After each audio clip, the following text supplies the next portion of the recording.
Hello friends, आप सभी का स्वागत है आपकी YouTube channel typing student Morena में। आज की डिक्टेशन है 60 WPM।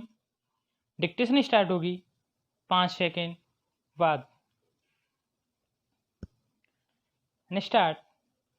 अभी माननीय मालवीय जी ने एक बात की ओर संकेत किया कि इस समय देश में संविधान की चर्चा जोरों पर है। विराम। मैं स्वयं भी एक दो अवसरों पर इस प्रकार की चर्चा कर चुका हूं कि संविधान में अवश्य ही संशोधन होना चाहिए। विराम। अभी कुछ समय पहले मैंने एक चर्चा की थी जिसको संक्षेप में फिर कहना चाहता हूं कि केंद्र सरकार को या केंद्र को मजबूत होना चाहिए। विराम। इस प्रकार का प्रावधान हमारे संविधान में संशोधन करके किया जाएगा, चाहे नई संविधान सभा बुलाकर किया जाएगा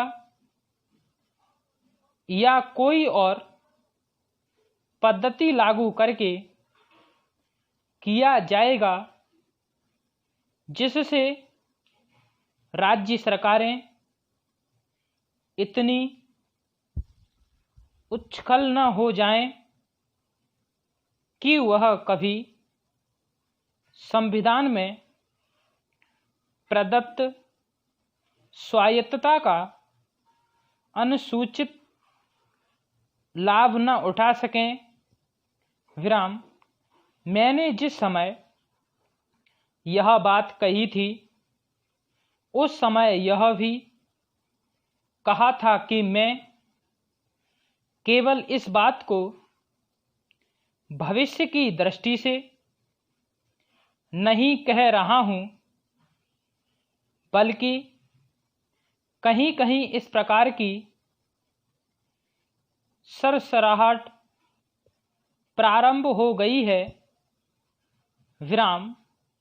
इसलिए मैं इस बात को आवश्यक मानकर कह रहा हूं कि इस देश को एकता के सूत्र में पिरोए रखने के लिए, देश की अखंडता को कायम रखने के लिए यह नितांत आवश्यक है कि केंद्र मजबूत होना चाहिए। विराम। राज्य सरकारें एकदम इतनी स्वतंत्र न हो जाएं कि केंद्र के निर्णय की भी अवहेलना करती चली जाएं। विराम। उस समय मैंने कुछ उदाहरण भी दिए थे जिनको यहाँ दोहराने की आवश्यकता नहीं। विराम। इसी तरह से मैंने कहा था कि योजना तो केंद्र के हाथों में हो और बहुत सी चीज़ें जैसे अंतर प्रांतीय जल विवाद है, ये केंद्र के हाथ में रहें ताकि देश को केंद्र की दृष्टि से भी हानि न उठानी पड़े। किंतु अब जो प्रश्न विचाराधीन है वह यह है कि संविधान में अगर कोई इस प्रकार के संशोधन की बात आए, जैसे लोकसभा में एक विधेयक पारित हुआ लेकिन राज्यसभा में उसको उतना बहुमत नहीं मिल पाया,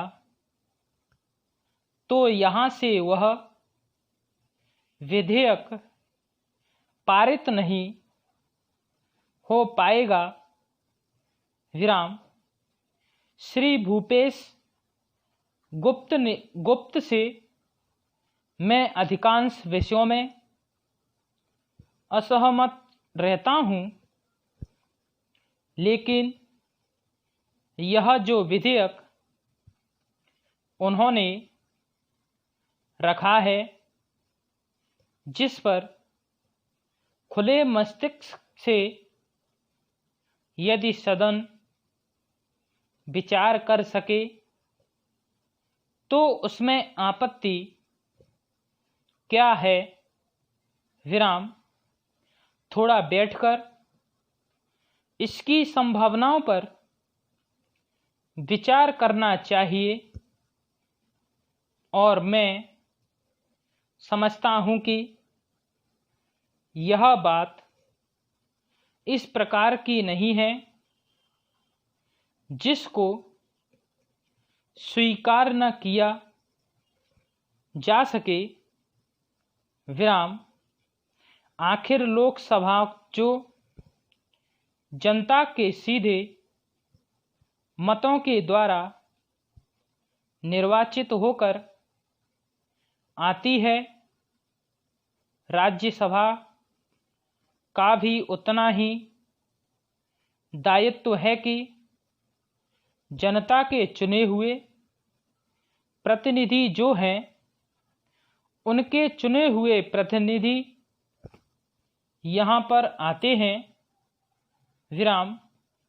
अगर सदन एक साथ बैठकर किसी विषय पर बैठे खुले मस्तिष्क से विचार कर सके तो उसमें आपत्ति क्या हो सकती है। विराम। तो मैं समझता हूँ कि श्री भूपेश गुप्त ने सैद्धांतिक रूप से जो प्रश्न हमारे सामने उपस्थित किया है, हो सकता है अभी विधि राज्य मंत्री उसको इस रूप में स्वीकार न करें, लेकिन इस विधेयक पर इस प्रकार की कोई आपत्ति नहीं होगी। विराम। ताज़ा तरीन अपलोड्स की नोटिफिकेशन हासिल करने के लिए हमारे चैनल को सब्सक्राइब करें और साथ में दिए गए घंटी के निशान को दबाना ना भूलें।